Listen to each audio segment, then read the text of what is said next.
ಇನ್ನು ಹಾಸನಕ್ಕೆ ಹೋಗಬೇಕಾದಂಥ ರೇವಣ್ಣ ಅವರು ಹಠಾತ್ ಆಗಿ ಹಾಸನಕ್ಕೆ ಹೋಗೋದನ್ನ ನಿಲ್ಲಿಸಿದ್ದಾರೆ. ಯಾಕೆ, ಏನಾಯ್ತು ರೇವಣ್ಣ ಅವರು ಹಾಸನಕ್ಕೆ ಹೋಗೋದನ್ನ? ಹಾಸನ ಅಂದ್ರೆ ಅವ್ರಿಗೆ ಅಚ್ಚುಮೆಚ್ಚು. ಸೊ ಹಠಾತ್ ಯಾಕೆ ರದ್ದು ಮಾಡಿದ್ದಾರೆ ರೇವಣ್ಣ ಅವರು ಅಂತ ನೋಡೋಣ. ಇವತ್ತು ಹಾಸನದ ದೇವಾಲಯಗಳ ಭೇಟಿಗೆ ಪ್ಲಾನ್ ಅನ್ನ ಮಾಡಿದ್ರು ರೇವಣ್ಣ ಅವರು. ತಡರಾತ್ರಿ ಮೈಸೂರು ಚಾಮುಂಡೇಶ್ವರಿ ದರ್ಶನವನ್ನ ರೇವಣ್ಣ ಅವರು ಮಾಡ್ಕೊಂಡು ಬಂದಿದ್ದಾರೆ. ಬಳಿಕ ದಿಢೀರ್ ಅಂತ ಹಾಸನ ಕಾರ್ಯಕ್ರಮವನ್ನ ಈಗ ರೇವಣ್ಣ ಅವರು ಬದಲಾಯಿಸಿದ್ದಾರೆ. ಇವತ್ತು ಬೆಂಗಳೂರಿನಲ್ಲೇ ಉಳಿತಾರೆ ರೇವಣ್ಣ ಅವರು. ಕಾರಣ ಇದೆ, ಅದೇನು ಅಂದ್ರೆ ಕಾನೂನು ತಜ್ಞರ ಜೊತೆಗೆ ಸಲಹೆಯನ್ನ ಪಡೆಯೋಕೆ ರೇವಣ್ಣ ಅವರು ಚಿಂತನೆಯನ್ನ ಮಾಡಿದ್ದಾರೆ. ಸ್ಪೆಷಲಿ ಮಗ ಪ್ರಜ್ವಲ್ ಪ್ರಕರಣ ಸಂಬಂಧ ಚರ್ಚೆಯನ್ನ ಮಾಜಿ ಸಚಿವರು ನಡೆಸಲಿದ್ದಾರೆ ಅಂತ ಹೇಳಿ. ಕಿಡ್ನಾಪ್ ಪ್ರಕರಣದ ವಿಚಾರದಲ್ಲಿ ಅವರು ಫೇಸ್ ಮಾಡ್ತಾ ಇದ್ದಾರೆ. ಅದಕ್ಕೆ ಏನೇನು ಬೇಕೋ ಅದನ್ನೆಲ್ಲ ಈಗಾಗಲೇ ಕಾನೂನು ತಜ್ಞರ ಜೊತೆಗೆ ಚರ್ಚೆಯನ್ನ ಮಾಡಿ ಆಗಿದೆ. ಆದರೆ ಮಗನ ವಿಚಾರದಲ್ಲಿರುವಂಥ ಕೇಸಿನಿದೆ, 3 ಅತ್ಯಾಚಾರ ಪ್ರಕರಣಗಳೇನಿದೆ, ಆ ವಿಚಾರದಲ್ಲಿ ಅವರು ಅತ್ಯಂತ ಮುಖ್ಯವಾಗಿ ಈಗ ಕಾನೂನು ತಜ್ಞರ ಸಲಹೆಗಳನ್ನ ಪಡ್ಕೊಳ್ಬೇಕಾಗಿದೆ. ಹಾಗಾಗಿ ಇವತ್ತು ಅವರು ಇಲ್ಲೇ ಉಳ್ಕೊಳ್ತಾರೆ. ಹಾಸನಕ್ಕೆ ಹೋಗೋದಕ್ಕಿಂತ ಇಲ್ಲೇ ಉಳ್ಕೊಳ್ಳೋದೇ ಬೆಟರು, ಕಾನೂನು ತಜ್ಞರ ಜೊತೆಗೆ ಚರ್ಚೆ ಮಾಡೋದೇ ಬೆಟರು ಅಂತ ಹೇಳಿ ಡಿಸೈಡ್ ಮಾಡಿದಂಗಿದೆ. ನಿನ್ನೆ ದೇವೇಗೌಡರ ನಿವಾಸಕ್ಕೆ ಹೋದಂಥ ಸಂದರ್ಭದಲ್ಲೂ ಕೂಡ ಅಲ್ಲಿ ಕಾನೂನು ತಜ್ಞರು ಬಂದಿದ್ರು. ಕುಮಾರಸ್ವಾಮಿ ಅವರು ಕೂಡ ಇದ್ರು, ಅವರ ಉಳಿದಂಥ ಬೆಂಬಲಿಗರು ಕೂಡ ಇದ್ರು. ಅಲ್ಲೂ ಕೂಡ ಒಂದಿಷ್ಟು ಚರ್ಚೆಯನ್ನ ಮಾಡ್ಕೊಂಡಿದ್ದಾರೆ. ಅದಾದ ನಂತರನೇ ದೇವಸ್ಥಾನಗಳಿಗೆಲ್ಲ ಭೇಟಿಯನ್ನ ಕೊಟ್ಟರು. ತಡರಾತ್ರಿಯವರೆಗೂ ಕೂಡ ದೇವಸ್ಥಾನಗಳನ್ನೇ ಭೇಟಿಯನ್ನ ಕೊಟ್ಟಿದ್ದಾರೆ. ಮೈಸೂರು ಚಾಮುಂಡೇಶ್ವರಿ ದರ್ಶನ ಮಾಡ್ಕೊಂಡು ಬಂದು ಹಾಸನಕ್ಕೆ ಹೋಗೋದು ಬೇಡ, ಬೆಂಗಳೂರಿನಲ್ಲೇ ಉಳ್ಕೊಳ್ಳೋಣ, ಇನ್ನು ಕಾನೂನು ತಜ್ಞರ ಜೊತೆಗೆ ಚರ್ಚೆ ಮಾಡೋಣ ಅಂತ ಡಿಸೈಡ್ ಮಾಡಿದಾರಂತೆ.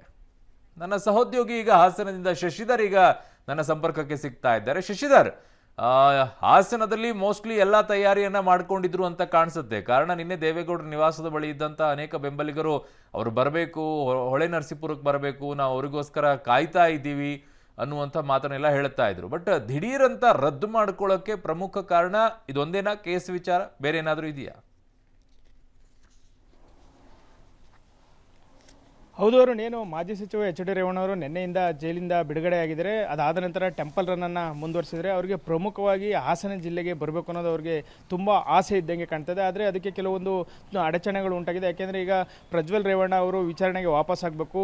ಅವ್ರೇನಾದ್ರು ವಾಪಸ್ ಬಂದರೆ ಏನು ಏರ್ಪೋರ್ಟಿಂದಲೇ SIT ಅವರು ಅವ್ರನ್ನ ವಶಕ್ಕೆ ಪಡೆಯುವಂಥ ಸಾಧ್ಯತೆ. ಹೀಗಾಗಿ ಇಂದು ಪ್ರಮುಖವಾಗಿ ಕಾನೂನು ತಜ್ಞರನ್ನು ಭೇಟಿ ಮಾಡಿ ಅವರೊಂದಿಗೆ ಸಾಕಷ್ಟು ಚರ್ಚೆಯನ್ನು ನಡೆಸ್ತಾರೆ. ಅದಾದ ಬಳಿಕ ಸಂಜೆ ಶೃಂಗೇರಿಗೆ ತೆರಳುತ್ತಾರೆ ಅನ್ನೋ ಒಂದು ಮಾಹಿತಿ ಲಭ್ಯವಿದೆ. ಅಲ್ಲೇ ಕುಮಾರಸ್ವಾಮಿ ಅವರು ಸಹ ಅವರಿಗೆ ಸಲಹೆಯನ್ನು ಕೊಟ್ಟಿದ್ದಾರೆ. ನೀನು ಈಗಲೇ ಹಾಸನ ಜಿಲ್ಲೆಗೆ ಹೋಗೋದು ಬೇಡ, ಅಲ್ಲಿ ಸಂಭ್ರಮಾಚರಣೆ ಮಾಡೋದು, ಪಟಾಕಿ ಹೊಡೆಯೋದು, ಈ ರೀತಿ ಯಾವುದೇ ಆಚರಣೆಗಳು ಬೇಡ ಅಂತೇಳಿ ಅವರು ಒಂದು ಸಲಹೆಯನ್ನು ಕೊಟ್ಟಿದ್ದಾರೆ. ಹೀಗಾಗಿ ಎಚ್ ಡಿ ರೇವಣ್ಣ ಅವರು ಏನು ಇಂದು ಹಾಸನ ಜಿಲ್ಲೆಗೆ ಭೇಟಿಯನ್ನು ನೀಡಬೇಕಿತ್ತು, ಅದನ್ನು ಈ ಕ್ಯಾನ್ಸಲ್ ಮಾಡ್ಕೊಂಡಿರ್ತಕ್ಕಂಥದ್ದು. ಈಗಾಗಲೇ JDS ಕಾರ್ಯಕರ್ತರು ಹಾಗೂ ಮುಖಂಡರು ಹಾಸನ ಜಿಲ್ಲೆಯ ಗಡಿ ಭಾಗವಂತ ಕಿರಿಸೇವೆ ಗ್ರಾಮದಲ್ಲಿ ಸಾಕಷ್ಟು ಜನರು ಸೇರಿ ಅವ್ರನ್ನ ದೂರಿಯಾಗಿ ಬರಮಾಡ್ಕೊಳ್ಬೇಕು ಅಂತ ಎಲ್ಲ ರೀತಿಯ ತಯಾರಿಯನ್ನು ನಡೆಸಿದರು.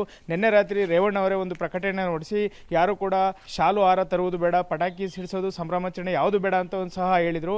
ಅಲ್ಲದೆ ದೇವಾಲಯಗಳಿಗೂ ಭೇಟಿಯಾಗಲಿಕ್ಕೆ ಏನಿದೆ ಅವರ ಕಾರ್ಯಕರ್ತರು, ಅವರ ಮನೆಯಲ್ಲಿರ್ತಕ್ಕಂಥವ್ರು ಎಲ್ಲರೂ ಸಹ ಎಲ್ಲ ರೀತಿಯ ಸಿದ್ಧತೆಗಳನ್ನು ಮಾಡ್ಕೊಂಡಿರೋ. ಈಗ ದಿಢೀರ್ ರದ್ದಾಗಿರೋಕ್ಕೆ ಪ್ರಮುಖ ಕಾರಣ ಕಾನೂನು ತಜ್ಞರನ್ನು ಇವತ್ತು ಭೇಟಿ ಮಾಡಿ ಅಲ್ಲಿ ಚರ್ಚೆಯನ್ನು ನಡೆಸಲಿಕ್ಕೋಸ್ಕರ ಇಂದಿನ ಎಲ್ಲ ಟೆಂಪಲ್ ರನ್ ಕಾರ್ಯಕ್ರಮಗಳನ್ನು ಏನು ರೇವಣ್ಣ ಅವರು ಕ್ಯಾನ್ಸಲ್ ಮಾಡ್ಕೊಂಡಿರ್ತಕ್ಕಂಥದ್ದು. ಅರುಣ್, ಓಕೆ ಶಶಿಧರ್, ನಿಮ್ಮೆಲ್ಲ ಮಾಹಿತಿಗೆ ಧನ್ಯವಾದಗಳು.